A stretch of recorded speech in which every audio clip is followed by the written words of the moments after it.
Any health-related information on the following show provides general information only. Content presented on any show by any host or guest should not be substituted for a doctor's advice. Always consult your physician before beginning any new diet, exercise, or treatment program.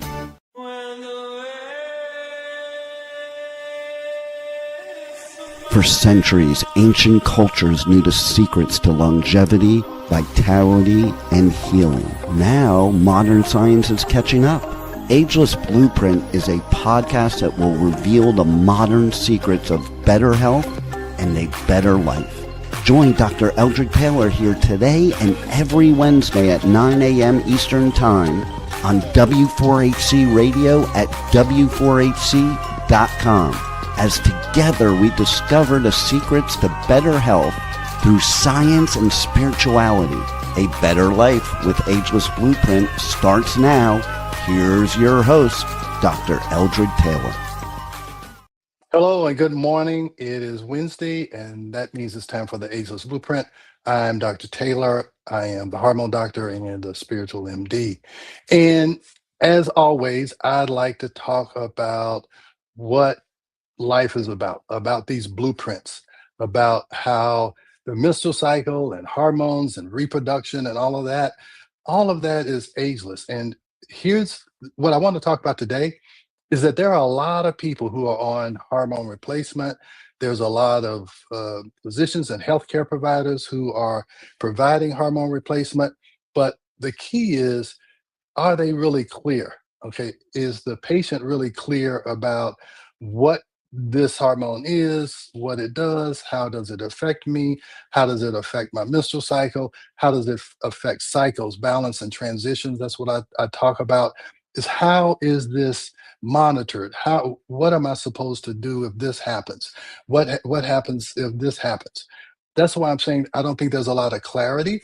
That's why in the study, only 9% of physicians felt like they knew how to handle menopause. So that's a problem. That's why I'm saying there's a lot of hormone replacement advice being given out on social media. I hear it all the time. And that's one of the reasons why I did this podcast, to try and bring some clarity into this hormone replacement arena. Because now I learned this, almost 30 years ago. And the problem is that I changed and switched because I saw what I was doing was not helping people. So it's like, if my labs are normal, why do I feel so bad? And that's what was happening with my wife. So what I did is, like, I had to look for an alternative.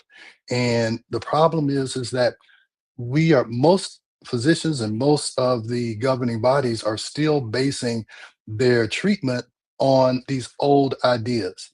And here's the other confusing problem, is that the statements that come from these governing bodies, it seems to change over time. It seems to change over what's popular at that time. So now it's estrogen and testosterone pellets. Back then it was Premarin Provera. And then in the middle, there was no hormones. So there's all of these changing ideas. But if there is an original blueprint, why don't we follow that blueprint and stop trying to go with the latest fad with hormone replacement, or the latest ad on TV, no matter who the movie star is who's advertising it? If it doesn't follow these certain guidelines, you need to, I won't say reject it, but you need to examine it further. So we're going to talk about the 10 mistakes that are found on the internet, or that you may have heard from a doctor, or you may have heard from one of your friends that this worked for me.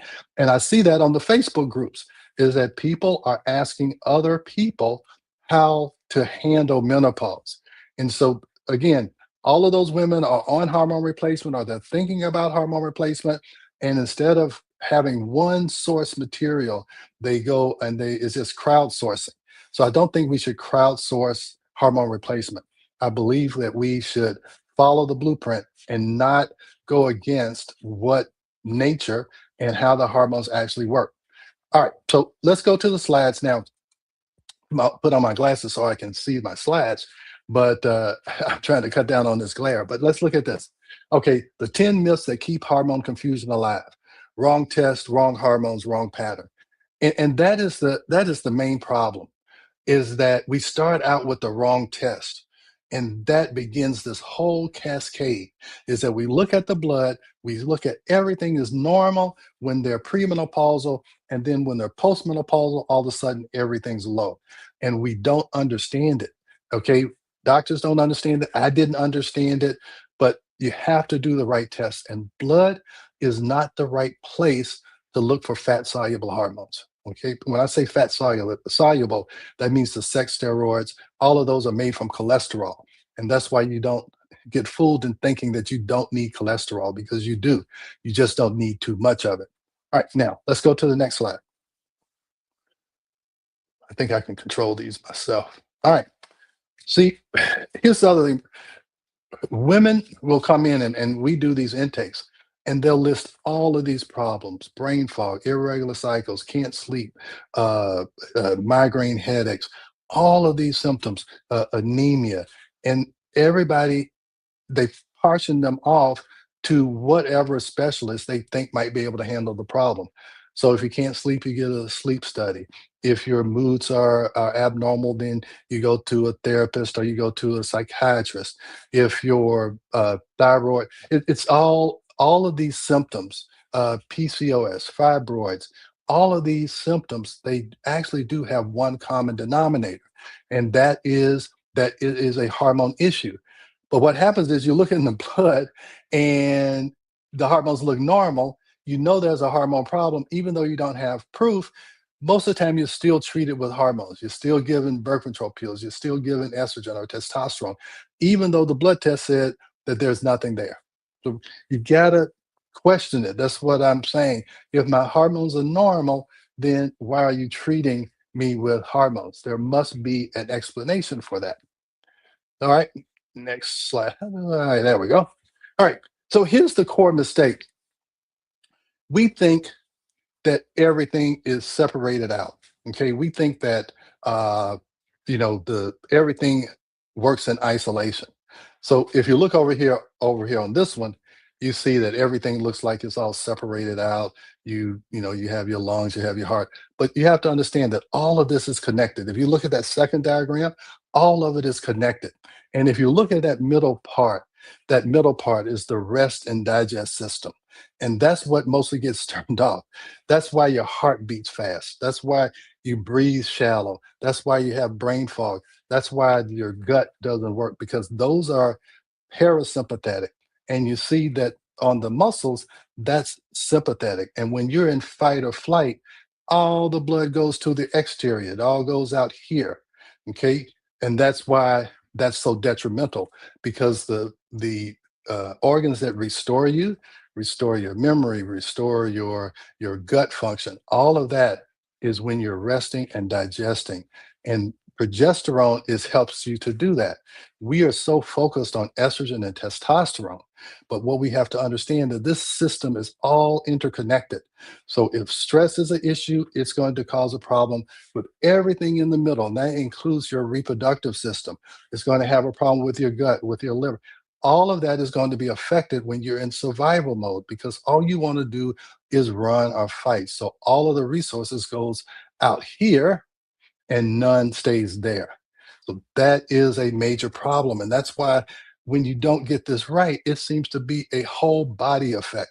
Okay, you can't sleep, your joints hurt.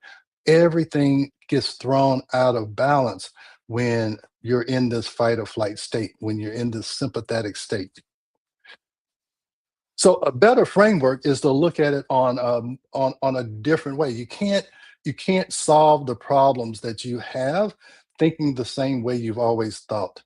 So the only way you're going to be able to solve a problem that we created by looking at blood only, the only way you're going to solve that problem is to think about that problem differently. That's what I had to do. I was like, if the blood is not telling me what I wanted to tell me, what could I look at that may give me a better picture of what is going on? Now, I'm going to tell you, I did not think of that on my own. I actually had a patient who came in who asked me if I knew anything about saliva testing and progesterone. And she gave me a cassette tape, and it talked about what I'm telling you right now.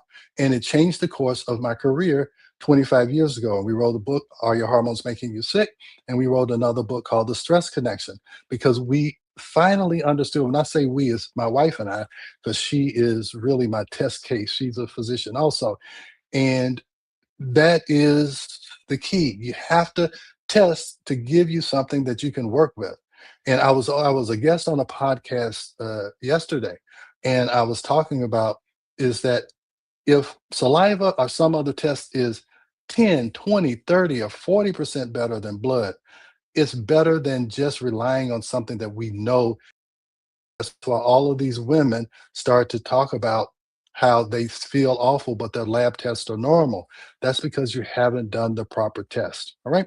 Now, so we overlook progesterone and cortisol, and that is the key, is that you have to make sure stress is not involved. That's why we wrote the book, The Stress Connection. And you need to make sure that you're looking at all of the hormones: estrogen, progesterone, testosterone, thyroid hormones. All of that needs to be a part of the picture. So let's go through some of these myths. And I really want you to even, write these down. Is that menopause means you have no estrogen? That is a myth. Now, I will tell you where that myth came from. It actually came from doctors like me, because that's what I was taught 30 years ago. It was just cut and dry. All menopausal women are estrogen deficient.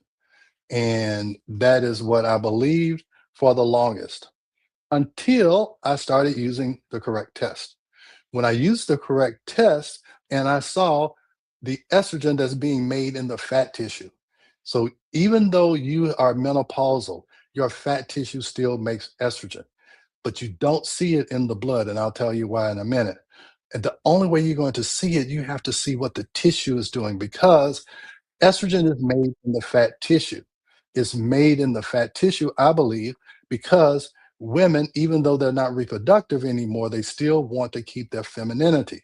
So God made it where you have extra fat tissue so you can make extra estrogen. So just because you're menopausal does not mean you have no estrogen. You may not be able to see it in the blood, but you still have estrogen around. So I want you to write that down. Menopause does not necessarily mean that I'm low in estrogen. It is not a cut and dry. Everybody is a victim to that. That's not the case. All right, next slide.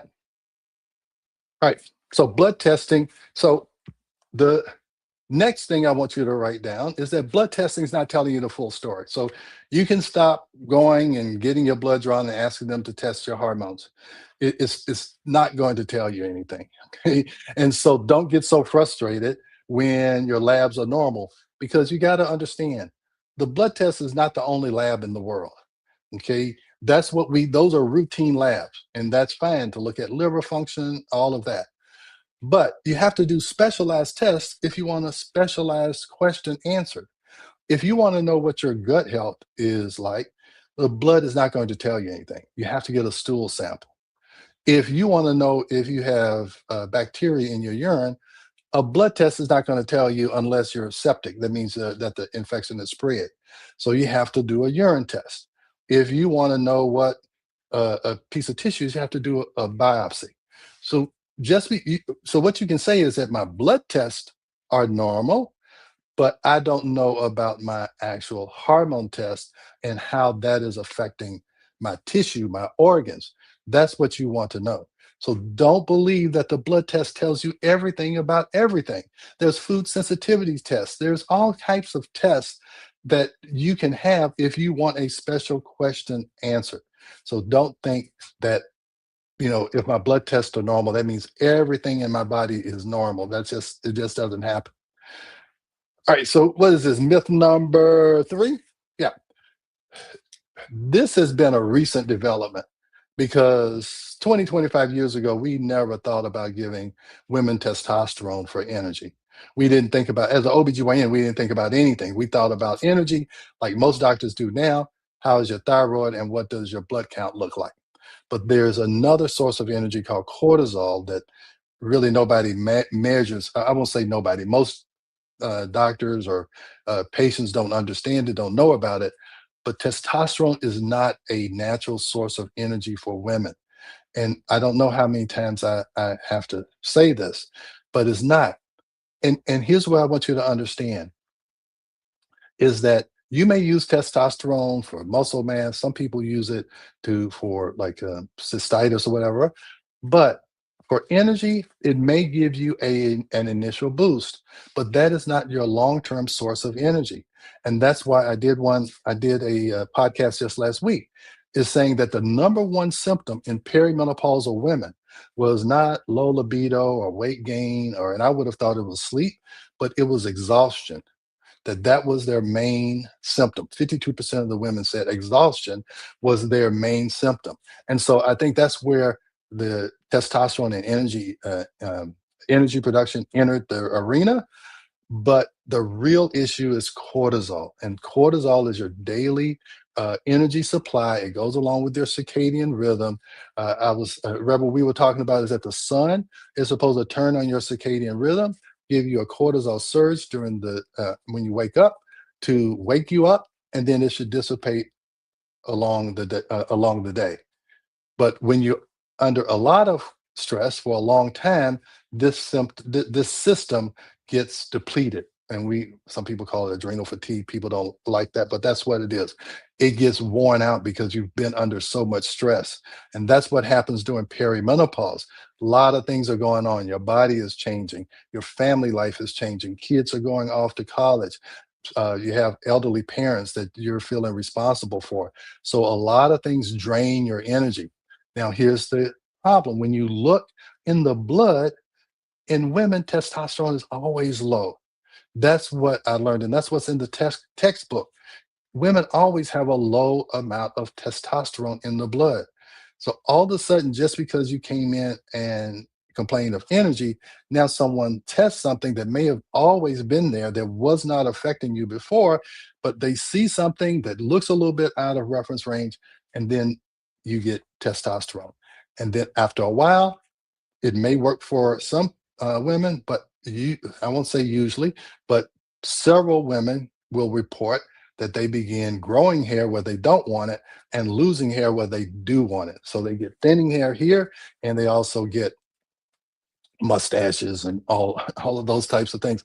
And we'll talk about how that happens as you get older anyway. But testosterone is not your energy source. So I would really recommend that you do the saliva testing so you can see what is actually going on in your tissue.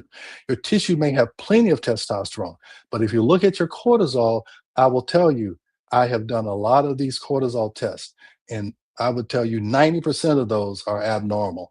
So by the time you come to me, I can almost guarantee you that cortisol has gotten involved, and that's why it's been confusing for you, and it's been confusing for the doctors, because they don't see that hidden element. And we didn't see that hidden element until about 2 or 3 years after we wrote the book, Are Your Hormones Making You Sick? And we said there's something else involved here. And then we discovered that, hey, it's cortisol. These women are stressed, and cortisol is throwing off their ovulation.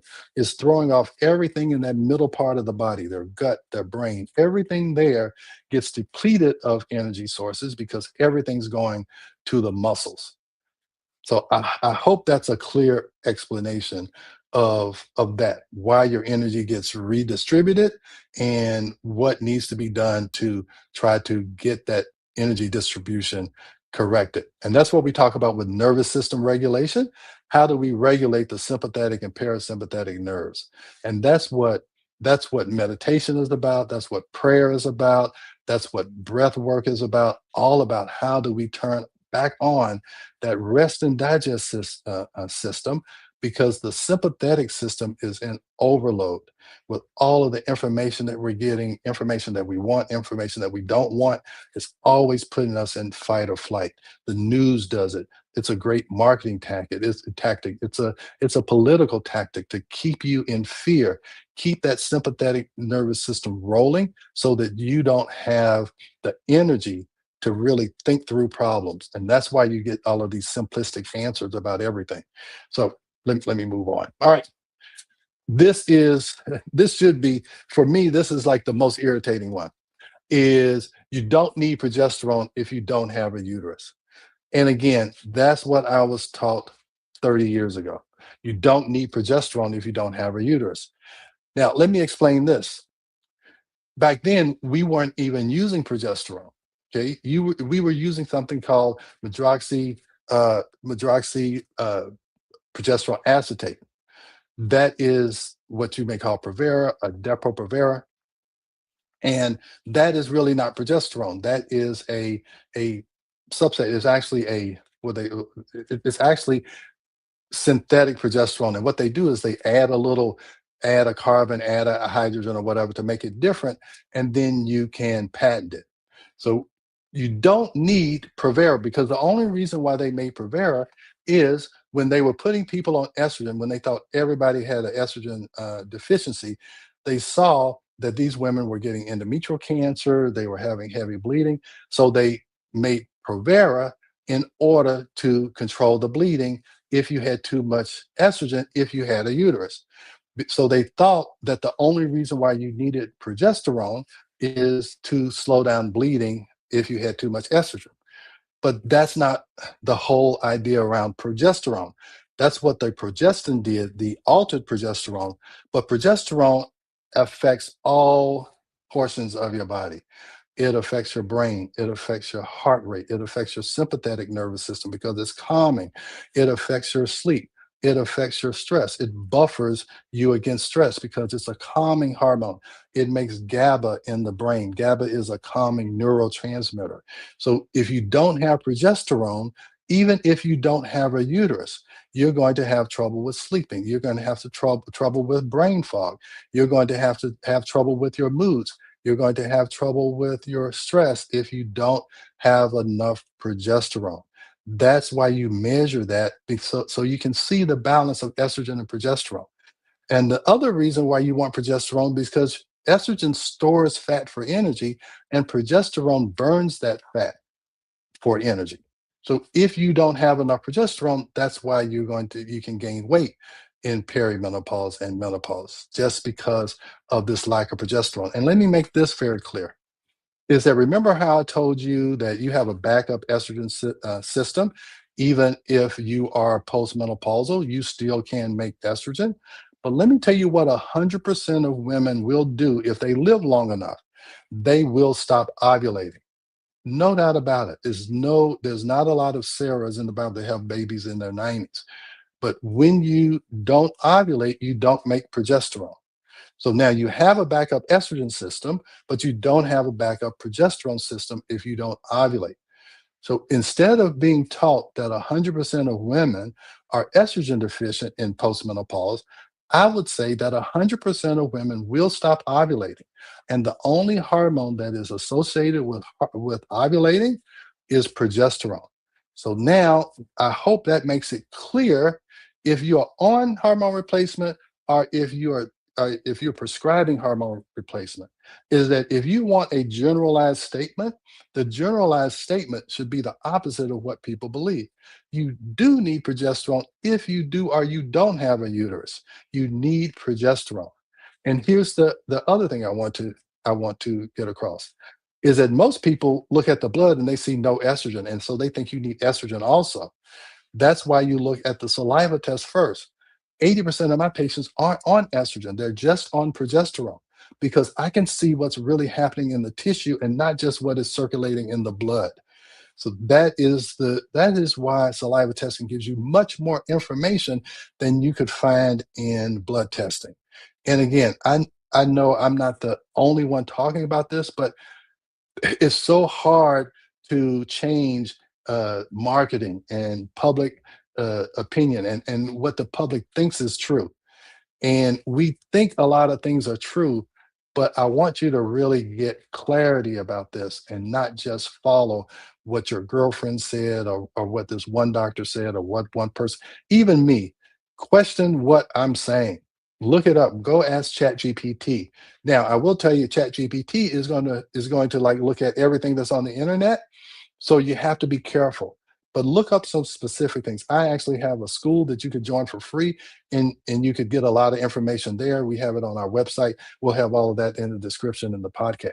All right. So, but this is something I just want. I really want you to write that down and put that somewhere we can. Is that even though I don't have a uterus or whatever, if I'm menopausal, you must have progesterone. You must have it, and I will tell you that I've talked about this, and some people have an adverse reaction to this, but I want you to make sure you get micronized progesterone. It's usually best from a compounding pharmacy and not taking a progestin, something that does not say micronized progesterone.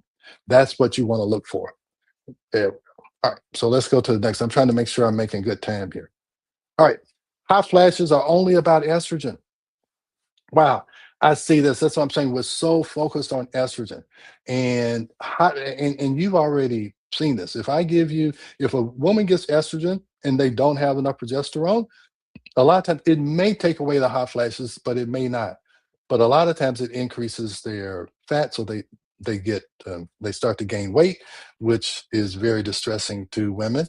If you have too much estrogen and not enough progesterone, there's other issues, especially if you have a uterus. You must use progesterone. And I always tell people you never take estrogen by itself, whether you do or do not have a uterus. You always have to balance it with progesterone because estrogen will cause things to grow that you don't want to grow, like breast cancer. That's why they always look at does it have an estrogen receptor or not, because then they can manipulate it. So, anyway, we know that estrogen causes female sensitive tissue to grow. So that's why you don't want to just give estrogen to get rid of one symptom.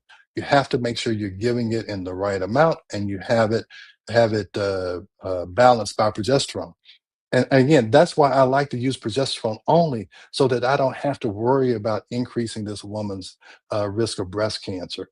And you can talk about a lot of things, but that is a woman's worst fear is breast cancer. And that is why I want to really know what is going on, not just what I think is happening because I have a test that really doesn't tell me what I want.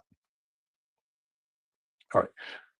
So this is the gaining weight one, and I may wait for this one until after the break because this is something I think women really need to understand because a lot of times women come in and one they'll say, "Hey, my doctor put me on this estrogen. I gained 20, 30 pounds, but he tells me my labs don't show that I have too much estrogen, so I don't know why I'm gaining all this weight."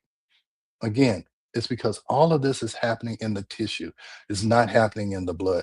So I'll leave you with that as a little teaser because I know women want to know how they can lose weight or control their weight again. So let's go to the break and then we'll be right back. We are going to a quick break, so stay with us as we explore the ageless blueprint right here on W4HC Radio and Talk4 TV. An ancient secret with a modern twist for better health and vitality. Dr. Taylor will be right back. Taking care of your health shouldn't mean taking a handful of pills every day. At Taylor MD Formulations, they create doctor-developed supplements that combine the best natural ingredients so you get the results you need with fewer pills. Taylor MD Formulations is backed by science, designed for real life with real results. Less pills, better health, doctor approved. Shop now at TaylorMDFormulations.com and discover smarter supplements for smarter health. That's TaylorMDFormulations.com. We are back for more of Ageless Blueprint. Once again, let's join Dr. Taylor for more insights and research on the ancient secret to better health and a better life in modern times. Here's your host, Dr. Eldred Taylor. All right, welcome back. It is Wednesday. It's Ageless Blueprint time. And today we're talking about how hormone replacement does not necessarily mean hormone clarity. And that's what is missing in our hormone replacement arena. There's just no clarity. There's so many people talking about so many different things. And people are talking about this new study about this, new study about that. I always say, does this new study correspond with what I know with about how the body actually works? If it tells me that estrogen is something great without telling me how is it affecting other tissues? Is it balanced with progesterone? Because if you only look at a narrow outcome, then you're going to get a narrow answer. So you need to know what's going on in the entirety, not just this one little dot. So here's how this works. Okay? When you're stressed, because the reason why, remember I said when you stop ovulating at menopause, then what happens is at menopause and ovulation, you stop ovulating. Now, here's another thing that can stop you from ovulating is stress.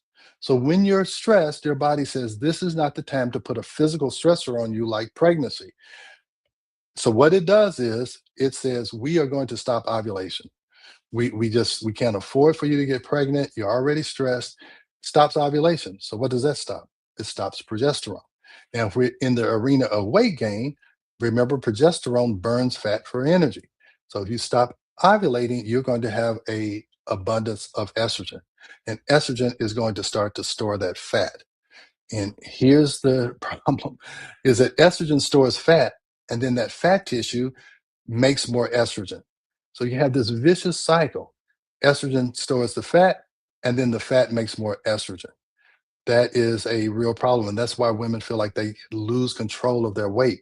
They say, hey, look, I haven't changed a thing. I'm even working out more. I'm doing intermittent fasting. I'm doing all of this. And either I'm not losing a pound or I'm still gaining weight. But you have to look at cortisol. Is the cortisol stopping ovulation? And progesterone. If it's stopping ovulation, how much progesterone is she making and how much estrogen is she making? If you look in the blood, you won't see all of this activity that's happening inside the cell. But if you look in the saliva, it tells you, it gives, I won't tell you, it tells you exactly what's going on. It gives you an idea of the distribution of these two hormones or any hormone. So it gives you an idea of the distribution. So even if you get a blood test and it's sodium, potassium, that's a normal range in the blood, but the heart and the brain may have a totally different concentration. But we know if we see this level in the blood, that then your sodium and potassium everywhere else should be okay. That's the same way with saliva. I'm not telling you that saliva is telling you exactly what went to your uterus or your brain, but we know, or I know clinically, that if it's in a certain balance, that usually most of these symptoms go away. And if I look at their cortisol and I show them what is going on, they get clarity. They see what's going on. So if you give them the right information, that gives them clarity. But if you give them confusing information, they're never clear. So they're always going to bounce around. And that's another reason why I started this podcast, so that you can have a constant reminder of what is actually physiology and what is actually marketing and a fad or the latest development. So that's what I want you to understand. That's why I'm trying to break these myths. Oh, this is a real big one. PCOS is the problem. And I just want to read this, is that what medicine provides is a lot of labels. Okay, they look at symptoms in a cluster and they call it a syndrome. So when you see polycystic ovarian syndrome or anything like that, is that it's saying it's a syndrome. It says it's a cluster of symptoms, and we're not quite sure where it comes from or how to cure it or how to treat it. But we know these symptoms go together. So when you look at polycystic ovary, these these cysts that the ovary makes prior to ovulation, what they do is as the cyst grows, it makes estrogen, and the estrogen makes the tissue and the lining of the uterus grow. So if you don't ovulate and you have polycysts, you're going to make a lot of estrogen and you're not going to make a lot of progesterone. And so that's where the symptoms come in, because the lab patterns will tell you what is actually going on. So PCOS is not the problem. Anovulation or no ovulation is the problem. You have too much estrogen, you don't ovulate, you don't make enough progesterone. Now, I'm not telling you that's 100% of the time, but that is a way to understand it. Because I ask women all the time who tell me they have PCOS, I ask them, what does that mean? What does it do? How is it affecting you? Well, they'll tell me how it's affecting you, how it's affecting them, but they don't really understand what it means. What it means is that you're not ovulating, you're not making progesterone. Some of the times, this is what I do in my office. You can give them progesterone at the right time in their cycle, and most of the time, it will help to reverse this. And after a while, I've seen that now they start having regular cycles again. Once we fix their cortisol, once we help them to manage their nervous system, and once we give them progesterone to kind of prime the body to know what to do, a lot of times we'll see their cycles return. So you need to understand that PCOS, and so what the symptoms that you get with that is that when you don't have enough progesterone, your body starts to make testosterone in order to try and balance out estrogen. So it says, I know I need to balance out estrogen with something that does the opposite of what it does. And testosterone is the closest person around, or the closest hormone around. So you start making testosterone. What does that do? It gives you acne. It makes you have chin hairs. It makes you lose hair where you want it and get hair where you don't want it.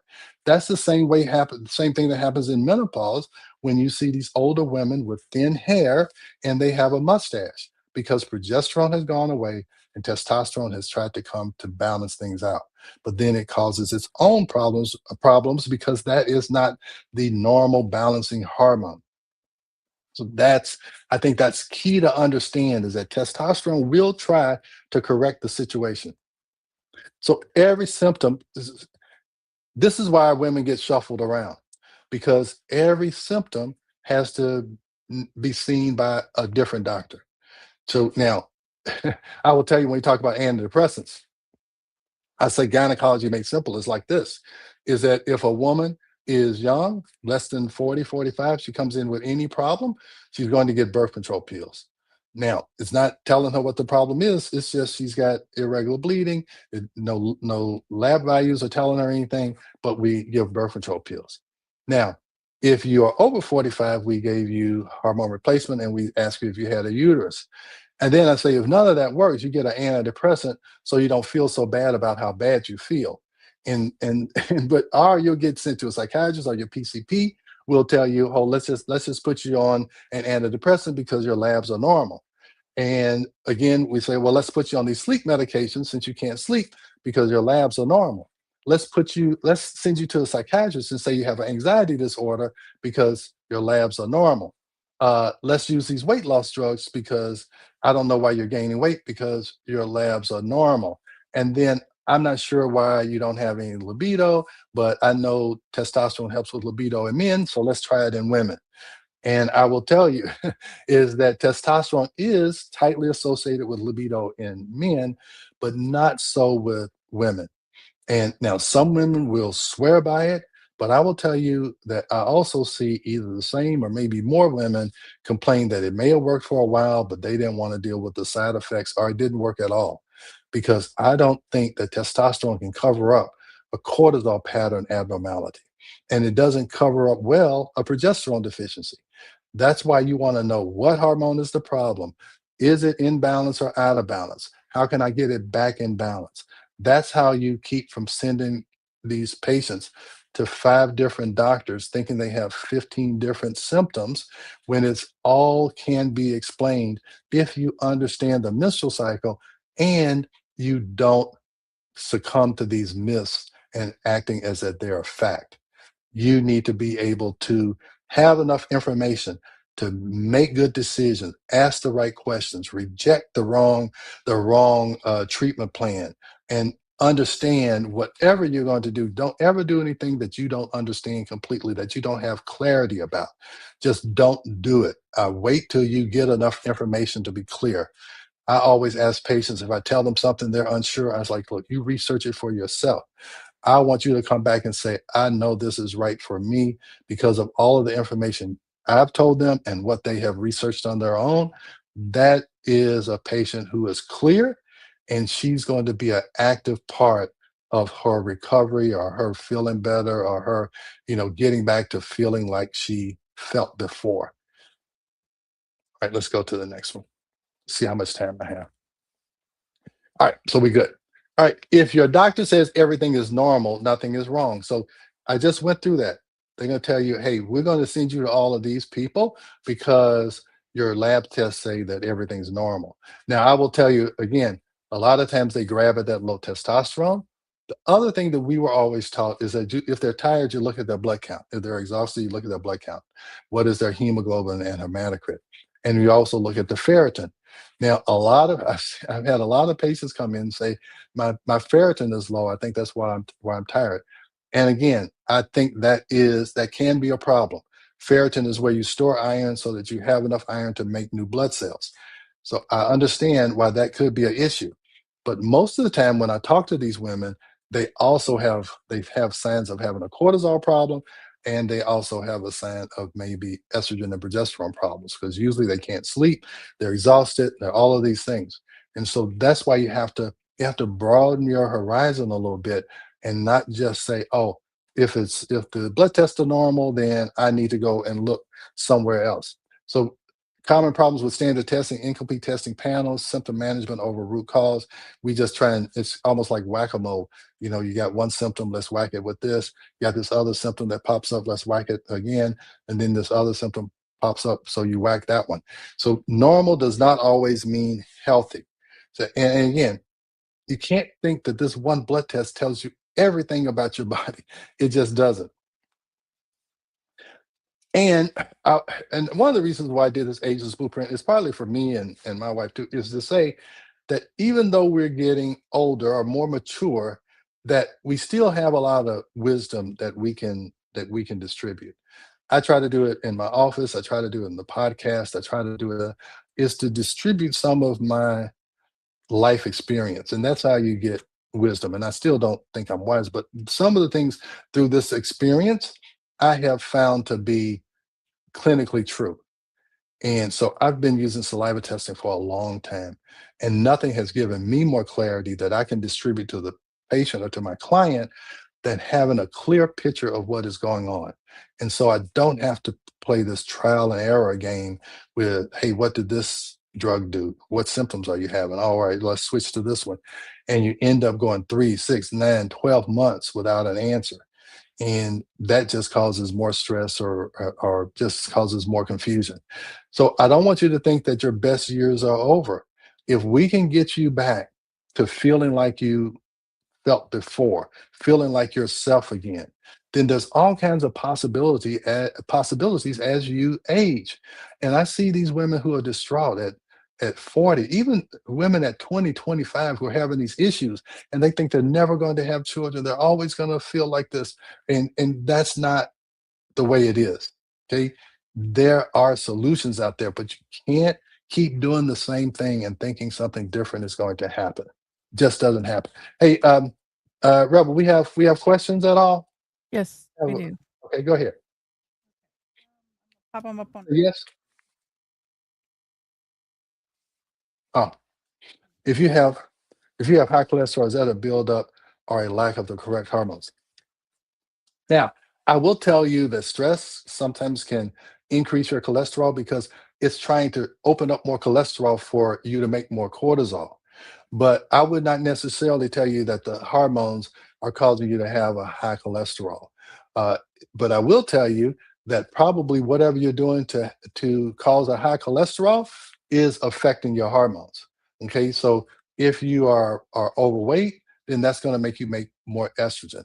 It's going to cause you to not ovulate as regularly. So if you have a high cholesterol, whatever's causing that is probably also has a contributing factor to whatever hormone symptoms that you are experiencing. Okay. So how would you know if you are having a hormone issue? Well, it's usually symptoms. And if you're a woman, is it happening? Are you having regular cycles? Or can you clock anything by your cycle? Okay. Can you say a week before my cycle this happens, or a week after my cycle, or a week or two before my cycle, my whatever underlying issue you may have? Maybe your thyroid works, thyroid medicine doesn't work, or there's some underlying problem that you have. My acne gets worse. So those would be hormone issues. Now the classic ones is hot flashes, can't sleep, weight gain. Everything that I've been talking about are usually hormonally, it's a hormonal involvement in it somewhere, somehow, because hormones are a big part of your whole system, because you are actually created to reproduce. In ancient times, you needed to live long enough to propagate the species. So that's how important reproduction is. That is like the main goal in life is to reproduce. And that's why everything has to be just right for that to happen. So what if women don't have low testosterone, if it's not tested from puberty, how would anyone know it's high or low? Now I will tell you that is the problem, is that testosterone in the blood is normally low. Uh, in when I was learning about this, they said a woman can be hirsute. That means she can have totally masculinized presentation, or how she looks or whatever. She can be hirsute, have hair all over, and the blood testosterone can still be low because again, it's all about the tissue. So let's look at this. The blood is a reservoir for hormones, and only a small amount of it actually goes into the tissue. So what happens is there could be a small or no change in the blood level, but if instead of 1% going to the tissue, 2% goes there, now the tissue level has doubled, and in the blood you can't even notice it because it was only 2 out of the 100 testosterones actually went into the tissue. So that is the problem, is that you don't know if you have a low or a high testosterone, and women normally have a low testosterone. What would tell me that you needed testosterone? If you were losing muscle mass, that might be an issue, but normally testosterone is not a female major hormone, just like estrogen is not a primary male hormone, but men need a little bit of estrogen also. Okay, so your men can aromatize testosterone and estrogen too. Just how women make estrogen in their fat tissue, men can make it also. So that is why you want to make sure that you're not giving too much testosterone. You're not giving a male hormone to a woman or too much woman hormone to a male. So if you are gaining weight after you stop having your period, would it mean you are needing progesterone? More than likely, because hey, what did you learn today? When progesterone goes down, it stops burning the fat that estrogen stored. So you are asking, by you asking that question, I know you're starting to understand and get clarity. More than likely, you may need progesterone. Now, the best way to find out is through saliva testing. But if you want to experiment, and you can, because progesterone really doesn't hurt you, it doesn't cause cancer or anything like that, because it's actually blocking or slowing down growth. So if you wanted to try it, you can. There's progesterone creams, there's progesterone prescriptions, there's supplements, and you can go to our website, and we can show you some of the things that can help you there. All right. So yes, how do you get your body to start making it again? You can't start ovulation again. Okay, so you really can't. Now you can use Vitex or chaseberries. We have a supplement that has that in there.